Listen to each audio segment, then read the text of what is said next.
Welcome to the Equine Vet Connect podcast. I'm your host, Dan Carter. I'm a veterinarian and a farrier. The goal of this podcast is to educate horse people, break things down, bust myths, and keep it real. Speaking of breaking things down, here's my legal disclaimer to keep my attorney and insurance company happy. While I am a vet, I may not be your vet. Contact them before trying anything you hear on this podcast. Remember, just because you watched it on YouTube or heard it on a podcast does not mean you can do it. Please use common sense. Welcome back to the Equine Vet Connect podcast at the Countryside Equine Hospital. Back in the studio today, got Justin Frank, CJF, with me, and got Doug Workman, CJF, here as well. This is kind of we're kind of doing a couple different episodes. Like we're taking some deep dives into the farrier world, and if you listen to some of the other podcasts, you kind of pick up where we're headed. But we're really just kind of doing that deep dive today and talking more and more about feed. So, to kind of pick up where we left off, we were talking about the education. So we were talking about the education and experience, and we're talking about vets and farriers and how this can play a different role depending on who you're working with. You know, to kind of set it back up. One of the things I said was, understanding if you're a veterinarian, you've got to understand the skill and experience level of the farrier that you're working with, and I think that's really important because like I said earlier in the last episode, my goal is to understand what's going wrong, be able to explain what the pathology is, what I'm trying to accomplish, and then my next question is like, all right, how are we going to get there? Because based on the skill level I'm working with, we may have different levels or different ways to achieve the same goals. Absolutely, there's more than one way to skin a cat. Absolutely, yeah. Right. So diving into that, I mean, it's. Yeah, I guess one of the questions I get asked a lot by veterinarians and even by horse owners is how do you decide who's a good farrier? Like, how do you make that decision? And I was like, boy, you want to talk about a can of worms right there. Did you really bring that up? But, when you're just trying to set skill level, okay. My thing's always been, it's easy for me. I got 25 years. I know most of them. I'll bring it up. Yeah. I think any good professional, whether he's farrier, veterinarian, plumber, whatever, a guy that's willing to admit his mistakes and learn. Yeah, no ego. That's what makes a good farrier, right? Like a guy that's putting in 100% effort, and if he doesn't know it, he's got a network of guys he can call to ask, right? Or is not afraid to refer it. Mm-hmm. Sorry, Dr. Dan, I've never put heart bars on before, but I know a guy that has. I can ask him, or I can ask him to do it. Mm-hmm. I think that's what makes a good farrier. Yeah, I actually used this line just the other day. I had to do a surgery on a horse, and I was honest with the owner. Like, I've never done this. I 100% know I can, but I got a friend of mine. He's done a bunch of these. I'm going to give him a call. Absolutely. I'm going to get the ins and outs. I know I can do the surgery. I just need to get the ins and outs on this one. Mm-hmm. And I think farriers do the same thing. There's been many a times where I've had to pick up the phone and call somebody and be like, hey, man, what's the key to doing this? Well, at my 32-year mark back in Colorado, I had a foal with, I don't know, he ended up not living, but everything in the hind end was just lax. He couldn't stand up. Everything was swaying back and forth. They wanted me to glue shoes on him. I mean, I've done that before. I had no idea what I was looking at. So I called Doug Russo out of Iowa State. He said, put me on FaceTime. So I put him on FaceTime. He told me how to shoe the horse. The owners didn't want to put a lot of money into it, but still, that was at my 32, 33-year mark. Yeah, I'm not too afraid to call someone and ask for help. I can remember I'd been shoeing for 10, 12 years. I was working up in Kentucky, and we had one come in, needed a patch on a quarter crack. And I remember Scott looks at me and was like, "Oh, you probably done a bunch of these." I was like, exactly 0. Never patched a crack. Made it through my entire career at that point. Didn't have to patch a quarter crack. Yeah. I had no idea what you do with Equilocks. It just wasn't. Yeah, it wasn't something you were versed in. Something I was doing. Yep. But you get on a track in Kentucky, there's a lot of quarter cracks. Yeah. But yeah, taking into account the skill level of your farrier, and like you asked, I think that's what makes a good farrier. I think that's what makes a good professional. Mm-hmm. I've got people I can call. Well, one of the things I've heard both of y'all talk about multiple times is the amount of sleep you lose over a heel that's a quarter inch too long. That little bit of distortion. Because that's one of the things I've always said, too, is when you're looking at a foot, like a foot should be pretty. And we talked about that in the last episode. It should be symmetric. It should be pretty. And it seems weird, but most of the time, if it looks nice, it's probably a pretty decent job. Mm-hmm. Mm-hmm. But losing that sleep over that little bit of distortion, and like that's somebody that cares. Or is insane, like OCD. Insane, yeah. I mean, because But the end result's the same.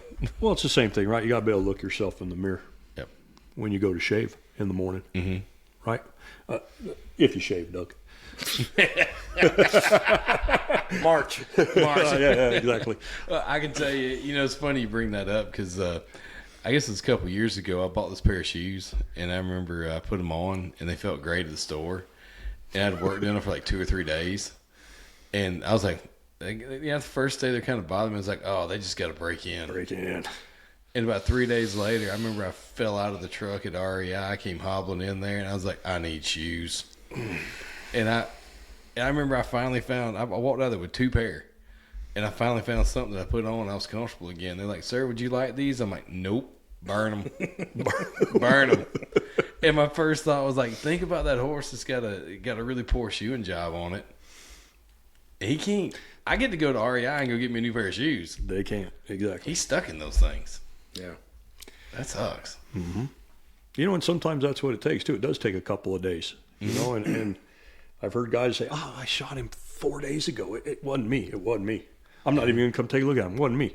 Well, maybe you should, because it probably was you. Right.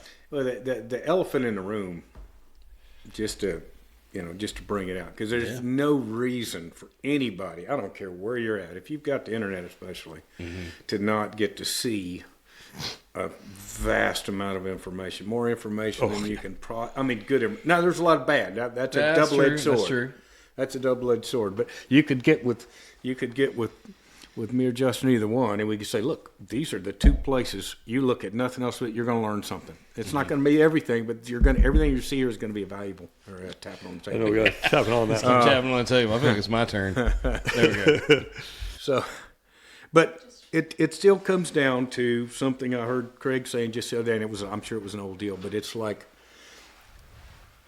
this is a trade, and you have to learn your trade. Yes. And especially the way things appear to be going now. Everything you look like, oh, AI, this, that, and the other. AI ain't going to touch me. Never. No, AI even if I shooing. were 3 years in, I don't think AI is going to be able to shoe a horse in any time that I have to worry about or anybody getting in it. But all of those people, and I have met a ton of them through the years who get out of some kind of white-collar job and all of a sudden decide they're going to shoe a horse, those are the ones you see working and wearing the gloves and still get blisters. Right. Yeah. It's like what weeds out is that school of hard knocks of going through, making mistakes, taking responsibility for it, moving on. Eating a bunch of humble pie. Yes. And, and you can even do it quietly. You don't have to, but you still have to accept responsibility. Like I said, when you have bad feet, it's you, we keep coming back to our deal, but because he's the first one that I've had.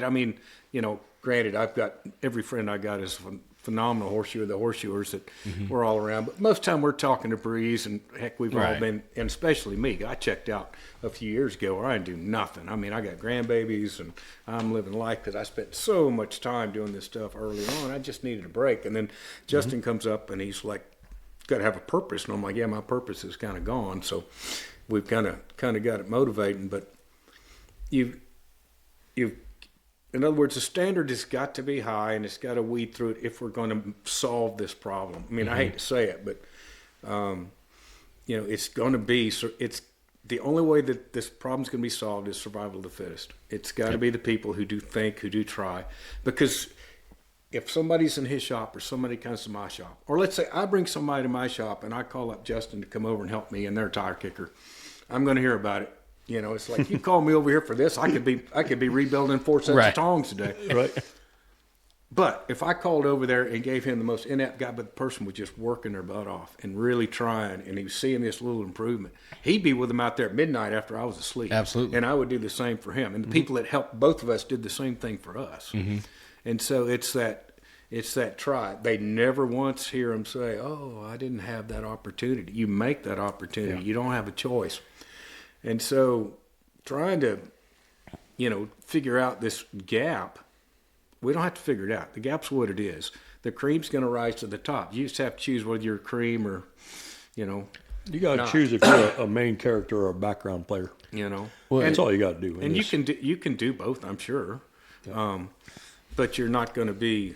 I can't function. I mean, hell, I can't even play golf without building my own damn golf clubs. I got to get into everything. So,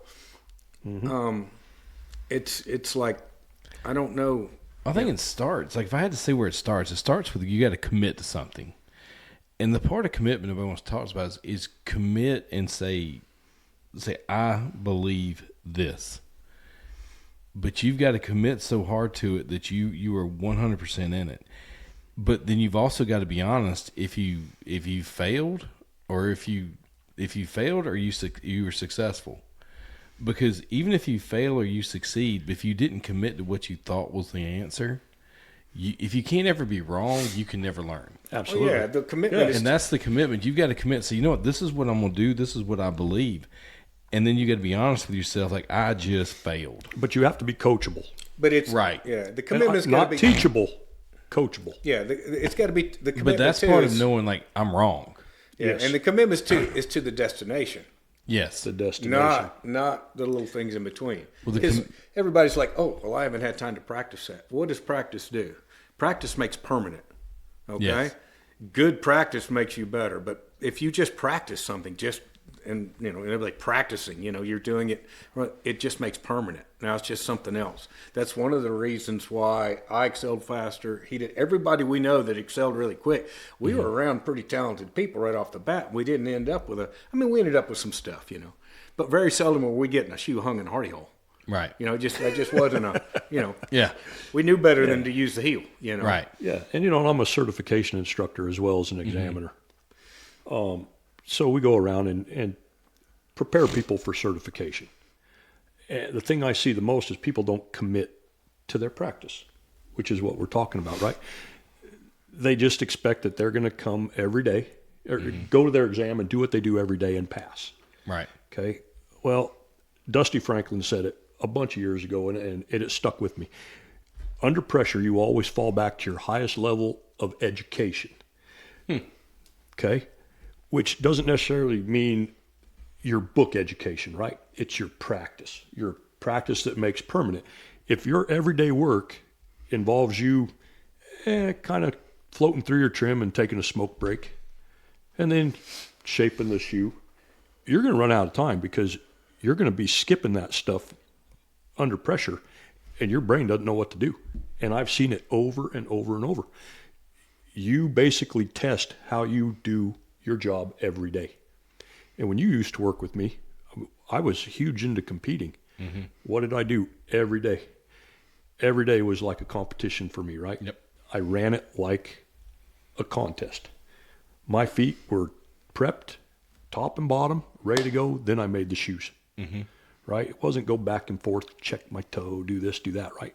That's why I was successful. It's because I practiced. I competed like I worked every day. Right. But that took the commitment. Absolutely. Well, I remember when I was going after my journeyman. I mean, Doug, you were there when I failed twice. The third time I finally got it, but it took building a process, and it took a commitment. Like, I'm going to make a journeyman run. Before, I'd be like, I'll do like half a run here, half a run there. I'm not going to set the clock.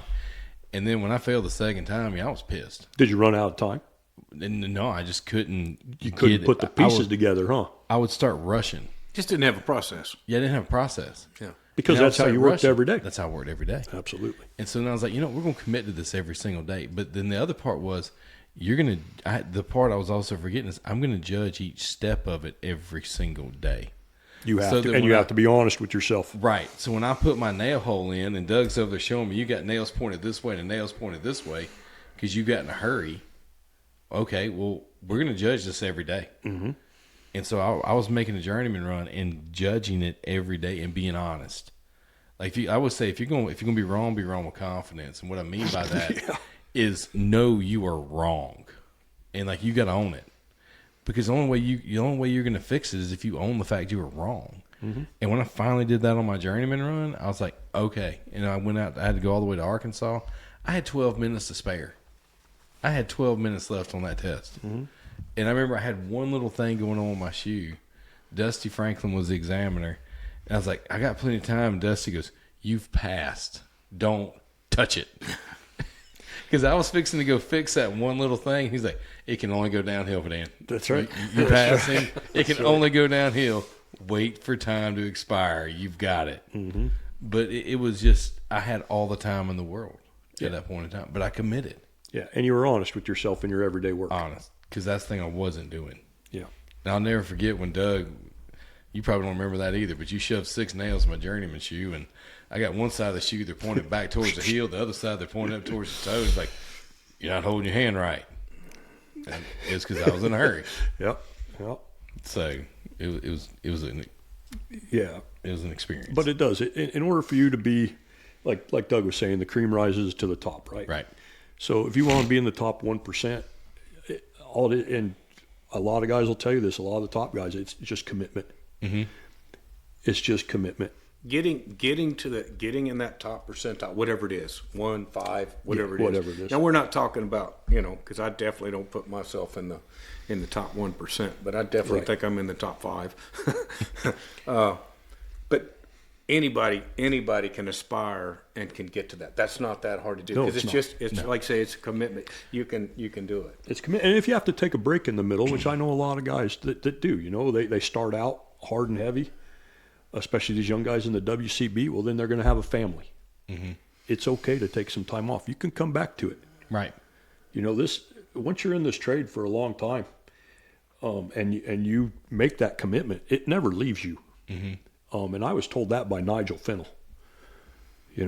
I had basically retired shoeing horses a year and a half ago because I had to have my wrist fused and of course made this move out here. And I had to go take an update. And I was a little worried about it. I'd come work with Doug. That was when I went to work with Doug. And then I went up to Nigel's, and I was pretty stressed. And Nigel says, Justin, it never leaves you. You might be a little rusty, but it never leaves you.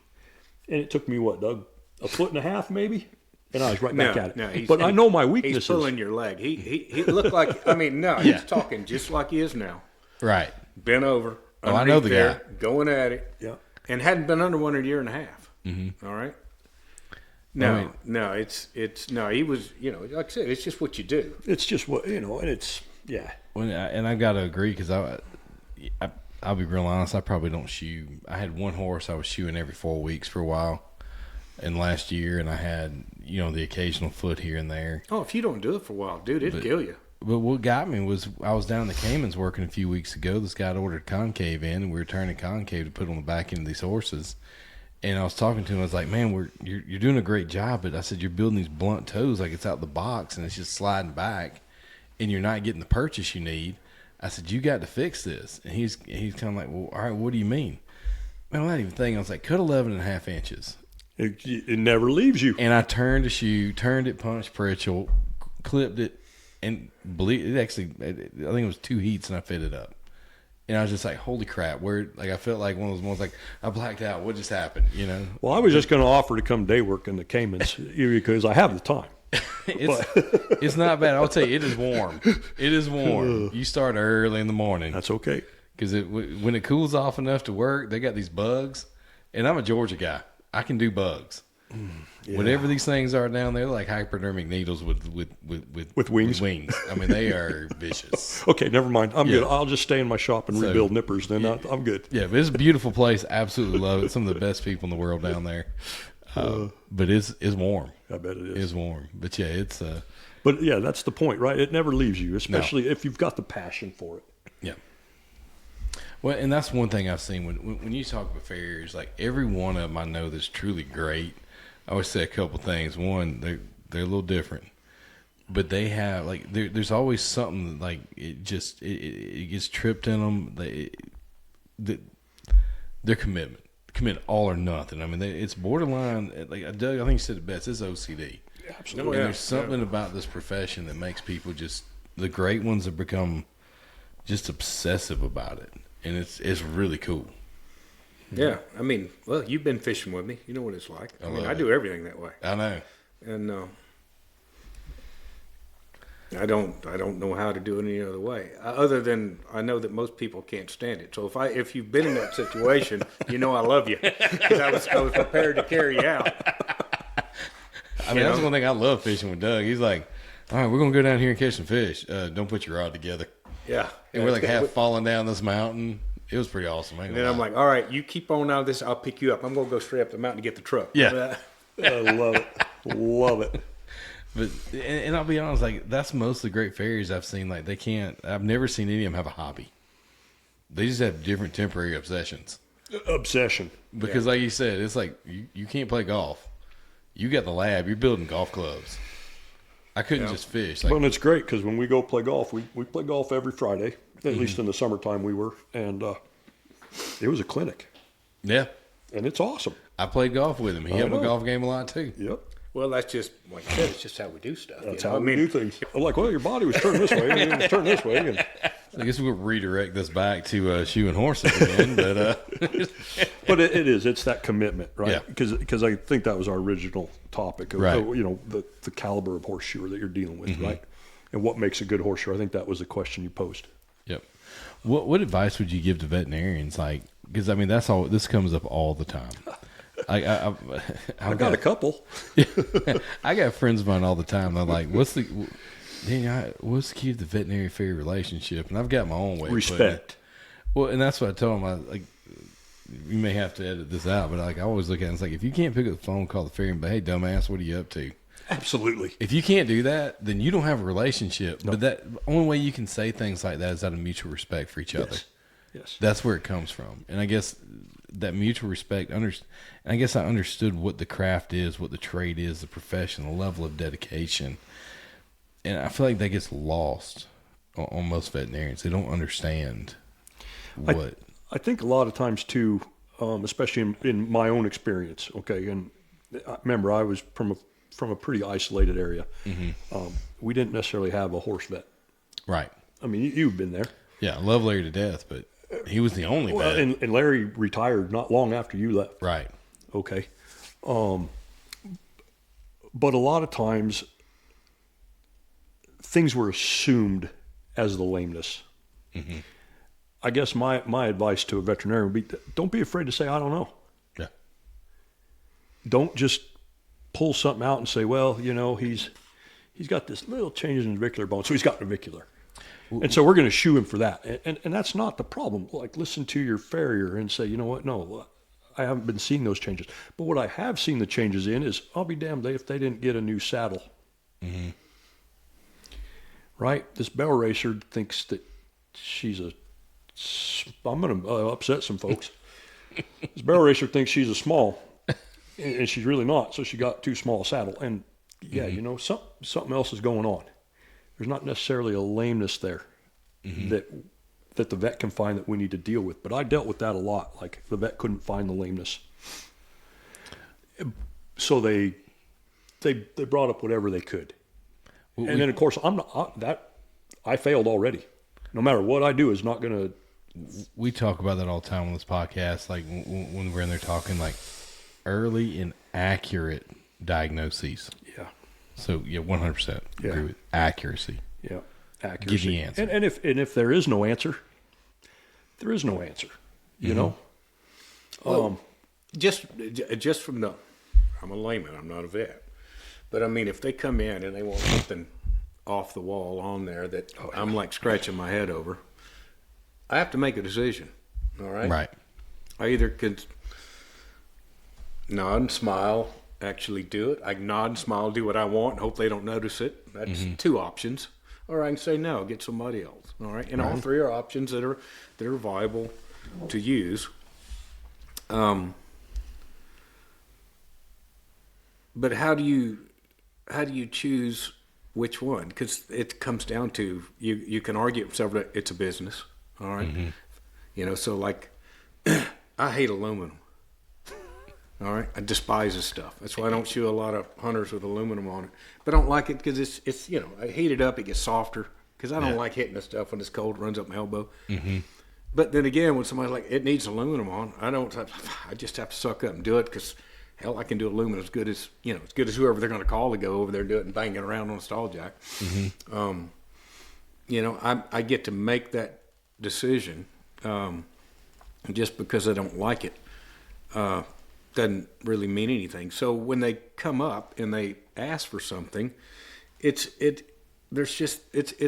like a roulette wheel. You just don't know. If you're talking to Justin, he can say, well, I've had experience with this, and you're seeing this stuff. You can actually have a conversation. Everybody leaves there feeling warm and fuzzy. Mm-hmm. You've got the triad together because now you got the vet, the farrier, and the owner all on the same page. And if it's not working in a couple of days, you just make a change. Everybody knows exactly where you're at. And me, if I'm there, I'm only like, and we can go this way. I'm trying to give us some outs here. Mm-hmm. If I can see one that's open, say they wanted it, something, whatever. And maybe I said, well, maybe we don't need to quite go so far back. Maybe we'll just go, whatever the case may be. But I leave it out that we can always change that. And like I said, I'm making that decision not based on being right.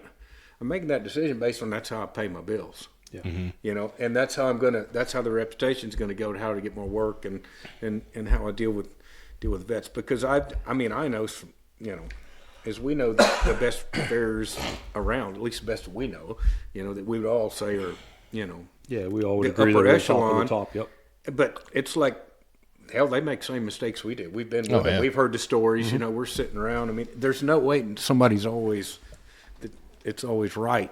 Yeah. You can't get away with it. So bridging that gap, once again, that is more a people skill problem than anything else. Mm-hmm. You can't, there's, once again, the sad part is the people who have the gift of gab, all right, people skills, because even though we shoe horses, everybody's always like, I want what's best for the horse.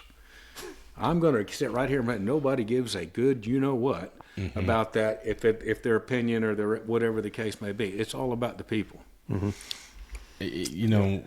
And don't get me wrong, like I was trying to tell you too. Not with everybody. We didn't have horse veterinarians where I was. No. They were all around veterinarians. They did everything from gerbils to camels. Giraffes. Yeah, had to. And we had camels up there. Yeah, I remember that. Got killed by one. Yeah. Horses don't like camels, by the way. Or llamas. Oh, yeah, that too. Yeah. But, and that's the other thing that farriers need to take into consideration too, is the caliber of veterinarian that they're working with as well, right? Like, how much experience do you have? So there's got to be some leeway and then some communication there. What I try to remind veterinarians of all the time, and I think this is important, like, because again, at the end of the day, we have to make a living. Yes. The best way to make a living is start out with a lame horse and get it sound. Because if you can start with a lame horse and you can get it sound, guess what? Everybody's happy. Mm-hmm. They'll pay that bill. And then when somebody else has one that's limping, they're going to call you because this one was lame and now it's sound. So this is where you got to take your ego, stick it to the side, because the whole way we're going to be successful is we go from the lame horse to the sound one. And that's if you want to look at it purely without saying what's in the best interest of the horse. The best interest of the horse is to go from limping to sound. Mm-hmm. And the easiest way to do that is instead of trying to push what you want, is to have a conversation. Mm-hmm. Like, one of the things I like to do is I like to talk to the farrier. What have you done? That's what's missing going on. Like, what have you? Because the last thing I want to do is go in and say, "Hey, let's get a square toe egg bar on this horse." And what I didn't realize is he's been wearing that for the last 8 months. They just put this one on here recently, so we're going to go back to what's already failed. Mm-hmm. But if you have a conversation like, "What have we done? What have you seen? Right? Have you seen something that helped?" Get as much information as you can, because a lot of times, like most of the guys I work with, they lose sleep over these things. Yeah. And so they'll remember the details, like, "No, I tried this, that failed. Yeah, we did this, that didn't work. We did this, and it kind of helped a little bit." And so by getting that information, you have to me, I look at, like, the owner gives us a history. Why not get a history from the farrier? The more information we got, the more intelligent decision we can make. And then we get to be successful. Yeah. Well, if the vet and farrier are successful and the horse gets sound, now we both have more work. Mm-hmm. it's a really easy. Yeah. And I think that's what's missing is the communication. Right. You know, I go all over the country and I've been most places around the world, and most of the complaints from farriers are the same in regards to veterinarians. You know, like I get a written prescription. 16 years, yet to write one. Right? I've not written one yet. I get a written prescription. The vet never calls me. They didn't know that the horse had been 12 weeks. So then I look like a moron, right? Well, that's one of the advantages I have. So there's no communication. Because I do love the fact when they come in, I'm looking down, I'm like, when did shod last? 4 weeks. 4 weeks ago? Everything's 4 weeks. Why you want to lie to me? Exactly. And I have actually said those words like, don't lie to me. And they're like, well, 12. October. I was like, it's January. Yeah. But yeah. Yeah, so it's just the communication that's lacking. Well, and I think understanding, like, one, we got to do what's right for the horse, but two, like, if you want to look at it purely selfish, if you want to be successful, you've got to have an understanding. Like, you've got to have a conversation. Because success is limping horse, sound horse. Mm-hmm. There's our success. Because, yeah, I mean, if it, my opinion on that is if I come in and I'm dealing with the veterinarian on the thing, it never enters my mind, I can't wait to hear what this rascal has to say, or, what are they going to do about this? It's like, okay, I've got to handle this where, this is going to be, what is going to be the most effective way to handle this? Because let's face it, if there wasn't a problem, I wouldn't be seeing you. Right. Now, that doesn't mean I caused it, but it doesn't mean I didn't. You're here. Yeah, very true. And so, like I said, you just got to kind of roll with the punches and go. But if you don't build that relationship and that communication, because it's just as important on our side, everybody's like, so like, gee whiz, the area we're in. I mean, we have got veterinarian practices a lot. I mean, loads and loads and loads. I'll see four veterinarians in a day. Not necessarily my horses, but at the barns I'm at. Because we're at large boarding barns and stuff going on. And I know every one of them. I try to have have the kids, whatever. And because if you don't have the communication, nobody's going to come up because they're not going to be able to do good. We're not going to be able to do good. Exactly. And if, even like you said, it really comes down to whether you like it or not. Whether you have, the hands of God for touching this stuff. If it's not going to happen immediately, you can guarantee, and you tell them not to worry about it and go on, which nobody can do. You have to work together. You have to figure out whatever bonds you can do to tie that together to get it off. And this is comes by that, like I said, I don't play well with others, but I'm not stupid. Exactly. Because I can't be right all the time at all, and especially when it comes to a living, very dynamic system like a horse. Exactly. It's like, holy crap. It's like, how do you set them up? Well, it just kind of, there's a lot. That's a very big question. You can't answer that just right off the bat. No, I agree. I remember I had a girl that was in my vet school class, and she came up to her. She's like, "Dad, I want to learn to trim a horse." And I was like, "Okay." And I was trimming it, and she's like, "All right, let's go." I was like, "All right." Well, she picks up tools. I was like, "What are you doing?" "I'm gonna go trim the foot." I was like, "Well, have you looked at it yet?" And she's like, "What do you mean?" And I went through like, "Well, don't you see where the tubules are going this way? We got this flare pushing over here. The leg's not loading here, and all this." She's like, "You do that on every foot?" I was like, "Every time." Every time. I was like, she's like, "But I don't see you do it." I said, "Well, I did it when he walked up. I looked at it and started making all these decisions. I'm getting a plan in my head." It's called the walk up. Yeah. And she was over there. She's like, I was like, "Yeah." It's called being awake. Exactly. I was like, and she's looking at me. She goes, "I don't see any of that." I was like, "Okay." He just didn't know what to look for. I mean, That's that what against I'm him, telling but once again, it's still being awake. Yeah, and I was like, "Well, now let me walk you through all this." But she had no. I remember she looked at me and got done. She's like, "I had no idea farriers were looking at all those details." I was like, "Well, that's why you see them. You come up and you see them. They kind of look down. You see them looking around. And they're like, oh, they're making a plan. They're not just looking." You can see the farriers at a parade too. We ain't watching the parade. We're all looking down at the horse's feet. Right, everywhere we go. You're not wrong. Everywhere we go. You can always pick out the guys that shoot horses. You can, especially if you're ever in Charleston when the carriage horses come by. Everybody looking like, up. So, well, I'll tell y'all, thank y'all for being here today. Really appreciate it. To all our listeners out there, we really appreciate y'all. April, thanks for recording all this. Casey, thanks for editing. And from all of us here at the Equine Vet Connect and Countryside Equine Hospital, we appreciate it. And we'll see y'all next week. Thanks. Bye. Thank you. Thank you.